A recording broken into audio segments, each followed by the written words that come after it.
வணக்கம் நண்பா, குமாருடைய அன்பு வணக்கங்கள். ஃப்ரெண்ட்ஸ், எல்லோரும் எப்படி இருக்கீங்க? எல்லாருமே நல்லா இருப்பீங்கன்னு நினைக்கிறேன். இன்றைக்கி நம்ம என்ன பார்க்க போகிறோம்னா, 9ஆம் வகுப்பு தமிழ் புத்தகத்தை எடுத்திருக்கோம். இந்த புத்தகத்தில் இருக்கிற 3வது இயல் பகுதியில் இருக்கிற ஏறு தழுவுதல் அப்படிங்கிற பாடத்தை நம்ம பார்க்க போகிறோம். நம்ம எப்படி பார்க்க போகிறோம்னா, இந்த பாடத்திலிருந்து ஒவ்வொரு வரிக்கும் ஒரு கேள்வி எடுத்திருக்கோம். மொத்தமே பார்த்திங்கன்னா 38 கேள்வி தான் இருக்குது. இதைத்தான் நம்ம டீட்டெயிலாக பார்க்க போகிறோம். வீடியோக்குள்ளே போகிறதுக்கு முன்னால் ஒரு தகவலை சொல்கிறேன், நல்லா கவனிங்க ஃப்ரெண்ட்ஸ்.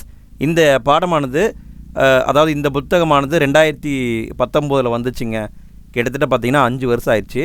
அதனால டிஎன்பிஎஸ்சி பார்த்திங்கன்னா இப்போ நடக்கிற தேர்வுகளில் எப்படி கேள்வி கேட்குறாங்கன்னா, கூற்று காரணம் டைப்பில் கேட்குறாங்க. 4 ஆப்ஷனில் எது தவறு அப்படின்னு கேட்குறாங்க. ஸோ அவங்க கேள்வியுடைய தரத்தை மாற்றி தான் கேட்குறாங்க. அதுக்கு தகுந்த மாதிரி தான் நம்ம படிக்கணும். நம்ம எல்லோரும் எப்படி படிப்போம்னா, இந்த பாடத்தை எடுத்துக்கிட்டோம்னா 4 பக்கம் இருக்குதுங்க. இந்த 4 பக்கத்துலேயும் என்ன முக்கியமான பாயிண்ட் இருக்குது அப்படிங்கிறத மட்டும்தான் நம்ம தேடி தேடி படிப்போம். ஆனால் இன்டெப்த்தாக கேள்வி கேட்டால் நம்மளால் ஆன்சர் பண்ண முடியாது. ஏன்னா அந்தளவுக்கு படிச்சிருக்க மாட்டோம்.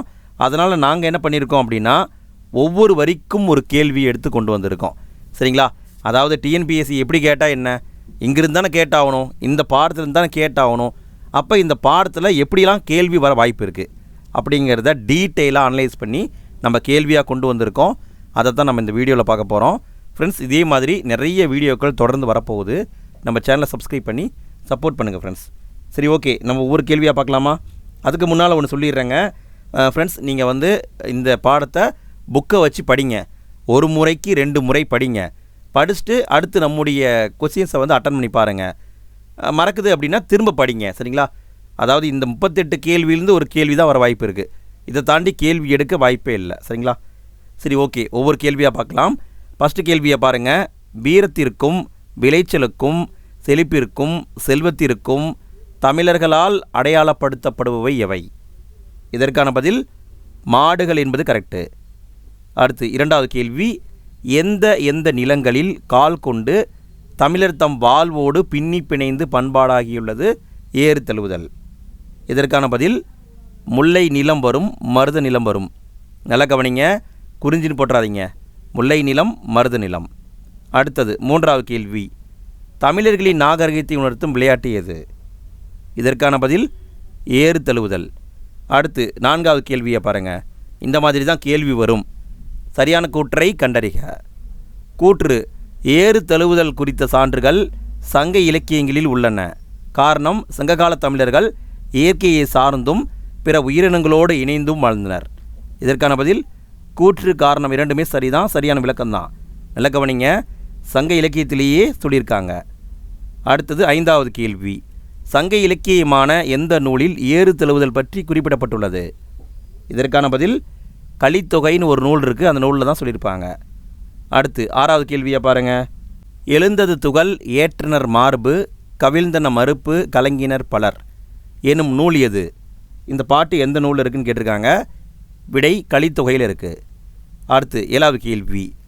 எழுந்தது துகள் ஏற்றனர் மார்பு கவிழ்ந்தன மறுப்பு கலங்கினர் பலர் என்னும் பாடல் இடம்பெற்ற பகுதி எது?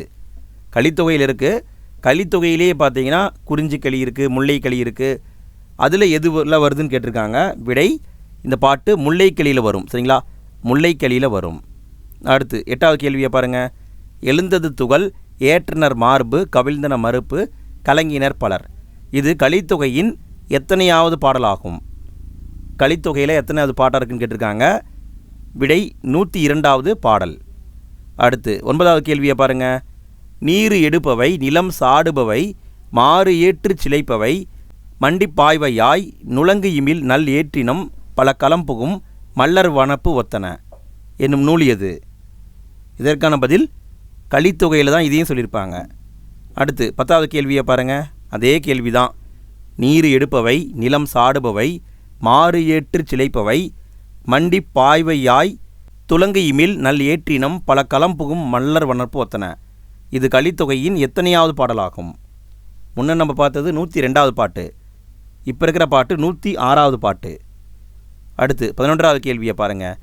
காளைகளின் பாய்ச்சலை கலித்தொகை எந்த நிலத்து போர் வீரர்களுக்கு நிகராக கூறுகின்றன?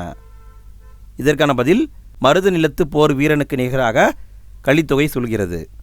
அடுத்து 12வது கேள்வியை பாருங்கள். ஏறுகோல் பற்றி குறிப்பிடும் ஐம்பெருங்காப்பியம் எது? இதற்கான பதில் சிலப்பதிகாரம். சிலப்பதிகாரத்தில் தான் ஏறுகோல் பற்றி சொல்லியிருக்காங்க. அடுத்து 13வது கேள்வியை பாருங்கள். ஏறுகோல் பற்றி குறிப்பிடும் இலக்கண நூல் எது? இதற்கான பதில் புறப்பொருள் வெண்பாமாலை. இந்த நூலில் சொல்லியிருக்காங்க. அடுத்து 14வது கேள்வி. ஏறு தெழுதல் பற்றி பிற்கால சிற்றிலக்கியங்களில் ஒன்றான எந்த நூலில் குறிப்புகள் உள்ளன? இதற்கான பதில் பல்லு அப்படிங்கிறது சிற்றிலக்கியம். இதில் சொல்லியிருக்காங்க. அடுத்து 15வது கேள்வி.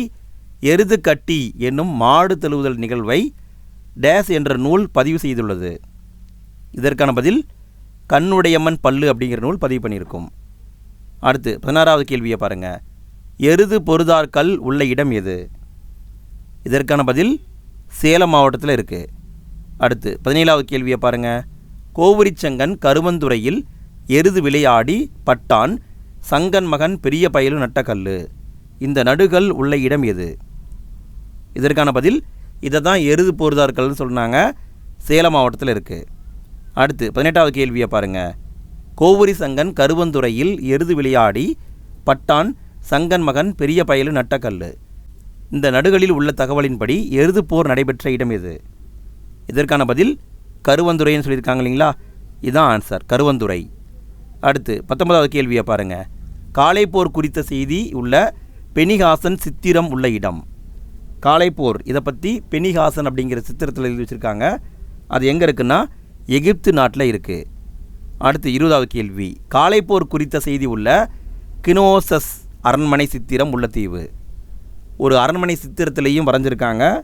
அது எங்கே இருக்குன்னா கிரீட் தீவில் இருக்குது. அடுத்து 21வது கேள்வி. கூரிய கொம்புகளும் சிலிர்த்த திமில்களும் கொண்ட 3 எருதுகளை, நல்லா கவனிங்க, 3 எருதுகளை பலர் கூடி விரட்டுவது போன்ற பண்டைய ஓவியம் உள்ள இடம் எது? இதற்கான பதில் கரிக்கையூரில் இருக்குது. நல்லா கவனிங்க, 3 எருதுகளை பலர் சேர்ந்து விரட்டுறாங்க. எங்கே இருக்குது? கரிக்கையூரில் இருக்குது. அடுத்து 22வது கேள்வி. திமிலுடன் கூடிய காளை ஒன்றை, ஒரு காளையை ஒருவர் அடக்க முயல்வது போன்ற ஓவியம் உள்ள இடம் எது? இதற்கான பதில் கல்லூத்து மேட்டுப்பட்டி. அடுத்து 23வது கேள்வியை பாருங்கள். திமிலுடன் கூடிய காளை ஓவியம் உள்ள இடம் எது? இதற்கான பதில் சித்திரக்கல் புடவு. அடுத்தது பொறுத்துக. இது வரைக்கும் நம்ம பார்த்தோம் இல்லைங்களா? அந்த இடங்கள் எங்கே இருக்குது அப்படிங்கிறத நல்லா தெரிஞ்சு வச்சுக்கோங்க. சரி, விடையை பார்க்கலாங்களா? கரிக்கையூர் அப்படிங்கிறது நீலகிரி மாவட்டத்தில் கோத்தகிரிக்கு பக்கத்தில் இருக்குது. கல்லூத்து மேட்டுப்பட்டி அப்படிங்கிறது மதுரை மாவட்டத்தில் உசிலம்பட்டிங்கிற இடத்துல இருக்குது. சித்திரக்கல் புடவு என்பது தேனி மாவட்டத்தில் மயிலாடும்பாறையில் இருக்குது. கருவந்துறை என்பது சேலம் மாவட்டத்தில் இருக்குது. ஃப்ரெண்ட்ஸ், இந்த இடங்களை நல்லா மனப்பாடம் பண்ணிக்கோங்க ஃப்ரெண்ட்ஸ், கண்டிப்பாக கேட்பாங்க. அடுத்து 25வது கேள்வியை பாருங்கள். சரியான கூற்றை கண்டறிக. கூற்று: சிந்துவெளி நாகரிக வரலாற்றில் காளை முக்கிய பங்கு வகிக்கிறது. காரணம்: சிந்துவெளி அகலவாய்வுகளில் மாடு தழுவும் கல் கண்டறியப்பட்டுள்ளது. இதற்கான பதில் கூற்று, காரணம் இரண்டுமே சரிதான், சரியான விளக்கம்தான். அடுத்து 26வது கேள்வியை பாருங்கள். சிந்துவெளி அகழ்வாய்வுகளில் கண்டறியப்பட்ட மாடு தழுவும் கல்வி முத்திரை ஒன்று தமிழர்களின் பண்பாட்டு தொல்லியல் அடையாளமான ஏறு தழுவுதல் குறிக்கிறது என்று கூறியவர் யார்? ஐராவதம் மகாதேவன். அடுத்து 27வது கேள்வியை பாருங்கள். வித்தியாசமான கேள்வி. ஏறு தழுவுதல் எந்த நில மக்களின் அடையாளத்தோடும், எந்த நிலத்து வேளாண் குடிகளின் தொழில் உற்பத்தியோடும், எந்த நிலத்து மக்களின் தேவைக்கான போக்குவரத்து தொழிலோடும் பிணைந்துள்ளது? இதற்கான பதில் முல்லை, மருதம், பாலை என்பது கரெக்டு. முல்லை நில மக்களுடைய அடையாளம், மருதத்தில் தொழில் உற்பத்தி, பாலையில் போக்குவரத்து. சரிங்களா? அடுத்து 28வது கேள்வியை பாருங்கள். ஏரில் பூட்டி உழவு செய்ய உதவிய காளை மாடுகள் டேஸ் என்று அழைக்கப்பட்டன. இதற்கான பதில் ஏர் மாடுகள் அப்படின்னு சொல்லுவாங்க, எருதுகள் அப்படின்னு சொல்லுவாங்க, ஏறுகள் அப்படின்னு சொல்லுவாங்க, காளைகள் அப்படின்னு சொல்ல மாட்டாங்க. ஸோ இதுதான் தவறு. அடுத்து 29வது கேள்வியை பாருங்கள். மாட்டுப் பொங்கல் அன்று தமிழர்கள் மாடுகளை குளிப்பாட்டி எந்த கயிறுகளை அணிவிப்பர்? இதற்கான பதில் மூக்கணாங்கயிறு அணிவிப்பாங்க, கழுத்து கயிறு மாற்றுவாங்க, பிடிக்கயிறு மாற்றுவாங்க, வடக்கயிறு மாற்ற மாட்டாங்க. நல்லா கவனிங்க, பிடிக்கயிறு அப்படிங்கிறது வரும். நம்ம நிறைய பேருக்கு டவுட் வரும், இந்த கயிறு இருக்கா என்ன அப்படின்னு வரும். ஆனால் இந்த கயிறும் இருக்கிறது. அடுத்து 30வது கேள்வி. ஏறு தழுவுதலில் வேறு பெயர்களில் சரியானது எது? இதற்கான பதில் மாடு பிடித்தல் சொல்லுவாங்க, மாடு விடுதல் கரெக்டு, மஞ்சு விரட்டு கரெக்டு, மாடு அணைத்தல் என்பது தவறு. சரிங்களா? நல்லா கவனிங்க, இத்து வரக்கூடாது. மாடு அணைதல் அப்படி தான் சொல்லுவாங்க, அணைத்தல்னு வரக்கூடாது. சரிங்களா? அப்போ இதுதான் தவறு. அடுத்து 31வது கேள்வியை பாருங்கள். ஏறு தழுவுதலில் வேறு பெயர்களில் சரியானது எது? இதற்கான பதில் எருது கட்டின்னு சொல்லுவாங்க, காளை விரட்டுன்னு சொல்லுவாங்க, ஏறு விடுதல்னு சொல்லுவாங்க, சல்லிக்கட்டுன்னு சொல்லுவாங்க. எல்லாமே சரியானது தான். அடுத்து 32வது கேள்வியை பாருங்கள். சரியான கூற்றை கண்டறிக. கூற்று: சல்லிக்கட்டு பேச்சு வழக்கில் திரிபுற்று ஜல்லிக்கட்டு என அழைக்கப்படுகிறது. காரணம், சல்லி என்பது மாட்டின் கழுத்தில் கட்டப்படுகின்ற கயிறை குறிக்கும். இதற்கான பதில்னு பார்த்தீங்கன்னா கூற்று மட்டும்தான் சரி. நல்லா கவனிங்க, கயிற்றை கட்ட மாட்டாங்க, வளையத்தை அணிவிப்பார்கள். வளையம் அப்படின்னு வந்திருக்கணும், அதனால் இந்த பாயிண்ட் தவறு. அடுத்து 33வது கேள்வியை பாருங்கள். சல்லி என்பது மாட்டின் கழுத்தில் எந்த கொம்பினால் வளையம் செய்து கட்டுவதாகும்?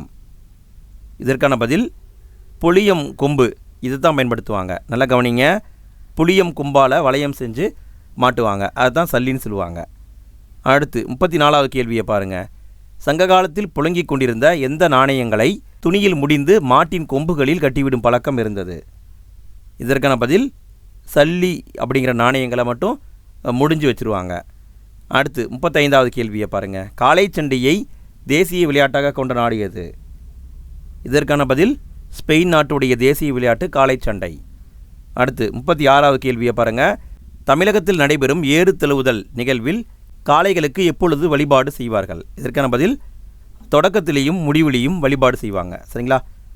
அதாவது ஏறு தழுவுதலுக்கு முன்னாடியும் ஏறு தழுவுதல் முடிந்த பிறகும். சரிங்களா? அடுத்து 37வது கேள்வி, கடைசி கேள்விங்க. ஃப்ரெண்ட்ஸ், ஃபஸ்ட்டு நம்ம 38 கேள்வின்னு சொல்லியிருப்பேன், ஆனால் ஒரு கேள்வி வந்து எக்ஸ்ட்ரா வந்ததுனால அந்த கேள்வியை நான் தூக்கிட்டேன். சரிங்களா? ஆல்ரெடி இருந்த கேள்வியே இன்னொரு கேள்வியாக வந்துருச்சு, ஸோ அதனால் நான் அதை தூக்கிட்டேன். 37வது கேள்வியை பாருங்கள். ஏறு தழுவுதல் பற்றிய சரியான கூற்றை கண்டறிக. விடையை பார்க்கலாங்களா? அன்பையும் வீரத்தையும் ஒரு சேர வளர்க்கும் விளையாட்டு, கரெக்டு. பண்டைய வீர உணர்வை நினைவூட்டும் விளையாட்டு, கரெக்டு. விலங்குகளை முதன்மைப்படுத்தும் வழிபாடு, கரெக்டு. இயற்கை வேளாண்மையை வலியுறுத்தும் பண்பாட்டு குறியீடு, கரெக்டு. எல்லாமே சரிதாங்க. அவ்வளோதான் ஃப்ரெண்ட்ஸ், இந்த பாடம் முடிந்தது. இதே மாதிரி மற்ற டாப்பிக்கும் நம்ம வீடியோ போட போகிறோம், நம்மளை ஃபாலோ பண்ணுங்கள். வீடியோ பற்றிய கருத்துக்களை மறக்காமல் கமெண்ட்டில் போட்டுவிடுங்க ஃப்ரெண்ட்ஸ். சரி, ஓகே ஃப்ரெண்ட்ஸ், அடுத்த வீடியோ சந்திப்போம். தேங்க்யூ.